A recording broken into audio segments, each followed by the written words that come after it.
Hello दोस्तों, आप सभी का स्वागत है आपके अपने यूट्यूब चैनल में जिसका नाम है यूपी बोर्ड सॉल्यूशन। तो दोस्तों आज हम आपको बताएंगे कि अगर मान लीजिए समबाहु त्रिभुज आपके सामने दिया हो और कहा जाए कि सिद्ध कीजिए कि उसका जो प्रत्येक कोण होता है वो 60 अंश का होता है। तो कैसे सिद्ध करेंगे? देखिए मैंने सवाल को पहले से लिख रखा है कि किसी समबाहु त्रिभुज का प्रत्येक कोण 60 अंश का होता है, सिद्ध करना है। कैसे सिद्ध कीजिएगा आप कि इसका जो प्रत्येक कोण होता है यानी कि यह जो कोण होता है कोण ए 60 अंश का आएगा, कोण बी कितने अंश का आएगा 60 अंश का आएगा और कोण सी कितने अंश का आएगा दोस्तों 60 अंश का आएगा। इसी को प्रूव करना है, आपको सिद्ध करना है,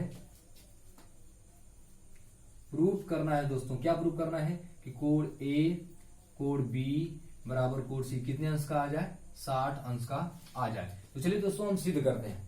आपको पता है क्योंकि यहां पर दिया गया है कि समबाहु त्रिभुज है और त्रिभुज यदि समबाहु होगा तो हम क्या ऐसा बोल सकते हैं, क्या हम ये बोल सकते हैं कि नहीं बोल सकते हैं कि अगर त्रिभुज समबाहु है इसका मतलब यह होगा कि ए बी जो होगा बी सी के बराबर होगा और बी सी किसके बराबर होगा सी ए के बराबर होगा।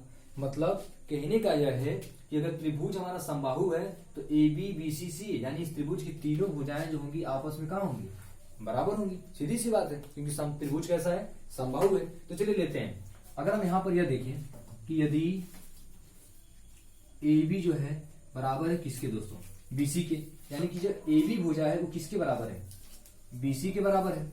अगर ए बी बीसी के बराबर है तो आपको पता है कि किसी भी त्रिभुज में यदि भुजाएं बराबर है तो उसके सम्मुख कोण भी आपस में क्या होते हैं, बराबर होते हैं। यानी कि हम बोल सकते हैं हम यहाँ पर यह कह सकते हैं कि बीसी का सम्मुख कोण यानी बीसी जो भुजा है इसका सम्मुख कोण क्या होगा, कोण ए होगा।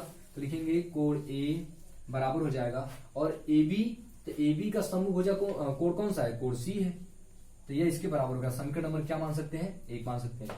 पुनः इसी तरह हम लेंगे कोण ए किसके बराबर हो गया दोस्तों, कोण सी के बराबर हो गया।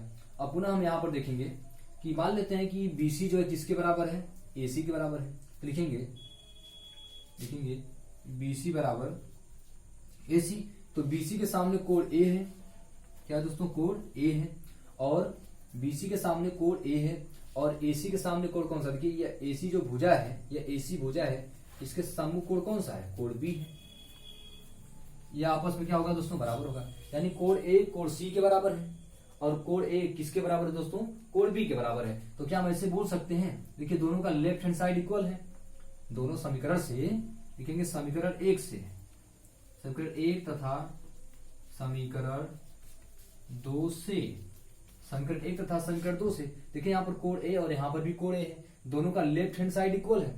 तो क्या हम बोल सकते हैं कि राइट हैंड साइड भी आपस में क्या होगा दोस्तों, इक्वल होगा। यानी कोण बी किसके बराबर होगा, कोण सी के, या कोण सी किसके बराबर होगा, कोण बी के। यह हो गया समीकरण नंबर 3। अब जरा देखिए दोस्तों, कोण ए कोण सी के बराबर है, कोण बी कोण सी के बराबर है, कोण ए कोण बी के बराबर है। इसका मतलब हम यह बोल सकते हैं कि कोण ए कोण बी बराबर क्या हो जाएगा, कोण सी। यानी कि तीनों कोण जो है आपस में क्या हो गए, बराबर हो गए। अब हमको प्रूव करना है कि कोण ए कोण बी कोण सी कितने अंश का आना चाहिए, 60 अंश का। और यहाँ पर क्या बोला है कि यहाँ पर हमने क्या प्रूव कर दिया कि कोण ए अगर 60 अंश का होगा तो बी भी 60 अंश का हो जाएगा और सी भी 60 अंश का हो जाएगा। तो चलिए मान लेते हैं, हमको पता है, हम क्या जानते हैं दोस्तों, हम जानते हैं कि अगर कोई भी ट्राइंगल होगा उसके तीनों कोणों का जो सम होता है कितना होता है, 180 अंश होता है। तो लिखेंगे कोण ए प्लस कोण बी और प्लस कोण सी बराबर कितना आना चाहिए, 180। हमको पता है कोई भी ट्रायंगल होगा उसके तीनों कोणों का योगफल कितना होता है, 180 होता है।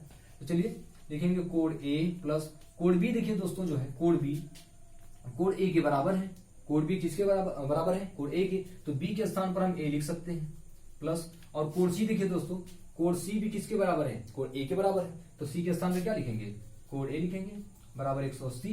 कहने का मतलब है कि अगर हम तीनों कोणों को जोड़ेंगे 180 आएगा, तो दोस्तों बी को हम रिप्लेस करके ए के रूप में लाएंगे और सी को भी रिप्लेस करेंगे तो ए के रूप में लाएंगे, क्योंकि अगर ए रहेगा तभी ना जुड़ेगा।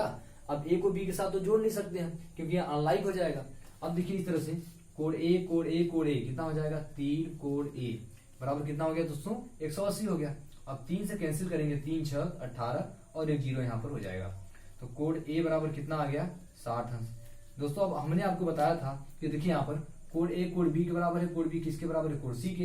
यानी अगर कोण ए 60 अंश का आया है, कोण ए 60 अंश का है तो कोण बी भी कितने अंश का आएगा, 60 अंश। कोड सी भी कितने अंश का आएगा 60 अंश। क्यों? क्योंकि यहाँ पर देखिए कोड ए कोड बी कोड सी आपस में क्या है बराबर है। तो ठीक है दोस्तों, तो हमने जो सवाल यहाँ पर लिया था उसको यहाँ पे प्रूव कर दिया है। अगर आपको समझ में आया दोस्तों तो वीडियो को लाइक कीजिएगा। समझ में ना आए, जहां पर कंफ्यूजन होगा वहां पर आप कमेंट बॉक्स में पूछ सकते हैं कि कहां पर आपको समस्या है, हम आपको उसका सोल्यूशन जरूर देंगे। ठीक है दोस्तों, तो फिर मिलते हैं एक नई वीडियो के साथ। तब तक के लिए आपका बहुत बहुत धन्यवाद।